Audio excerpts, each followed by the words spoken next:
the Kyang, the fox, the wolf and the hare. One day a hungry wolf was roaming about in search of something to eat in the upper part of a Tibetan valley far beyond the level of cultivation, when he came across a young Kyang about a year old. The wolf at once proceeded to stalk the Kyang, thinking that he would make an excellent meal off him, and just as he was about to seize upon him, the Kyang, noticing his approach, addressed him as follows. "Oh, Uncle Wolf," said he, "it is no good your eating me now. This is the springtime, and after the hard winter I am still very thin. If you will wait for a few months until next autumn, you will find that I shall be twice as fat as I am now and will make you a much better feast." "Very well," said the wolf, "I will wait until then, on condition that you meet me on this very spot in 6 months' time." And so saying, he galloped off in search of some other prey.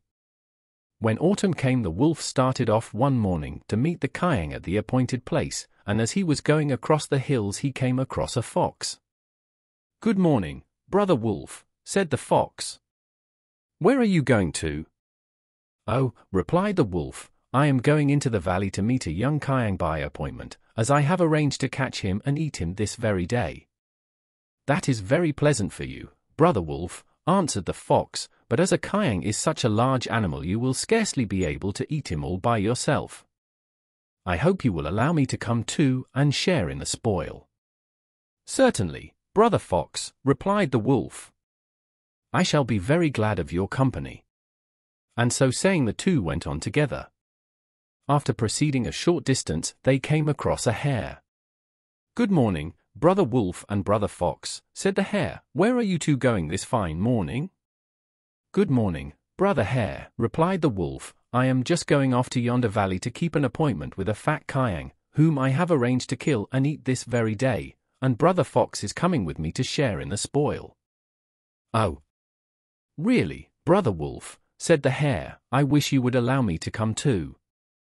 A Kyang is such a large animal that you can scarcely eat him all yourselves, and I am sure you will allow a small creature like me to have a little bit of the spoil." "Certainly, brother hare," replied the wolf. "We shall be glad if you will accompany us." And so the three animals went along together towards the appointed spot. When they got near the place they saw the young Kyang waiting for them. During the summer months he had eaten a quantity of grass and had now become very fat and sleek, and was about twice as big as he had been in the spring. When the wolf caught sight of him he was much pleased and began to lick his chops in anticipation. "Well, brother Kyang," said he, "here I am according to agreement, ready to kill and eat you, and I am glad to see you look so plump and well.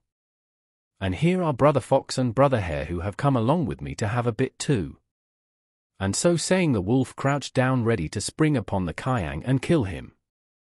"Oh, brother wolf," called out the hare at this moment, "just wait one moment, for I have a suggestion to make to you.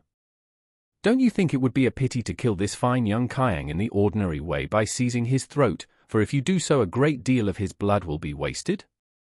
I would suggest to you, instead, that it would be a very much better plan if yon would strangle him, as in that case no blood would be lost, and we should derive the full benefit from his carcass."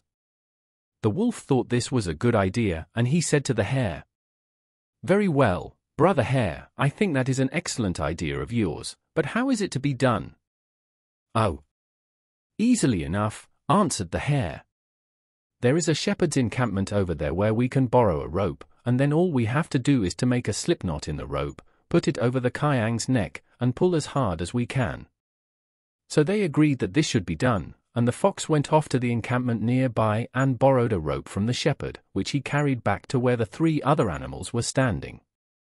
"Now," said the hare, "leave it all to me, I will show you exactly how it is to be done." So he took the rope and made a large slip knot at one end and two smaller slip knots at the other end. "Now," said he, "this is the way we must proceed. We will put this large slip knot over the Kyang's neck, and as he is such a large heavy animal the only way to strangle him will be for us three to pull together at the other end of the rope. So you, brother wolf, and you, brother fox, can put your heads through these smaller loops, and I will seize the loose end of the rope with my teeth, and when I give the signal we will all pull together."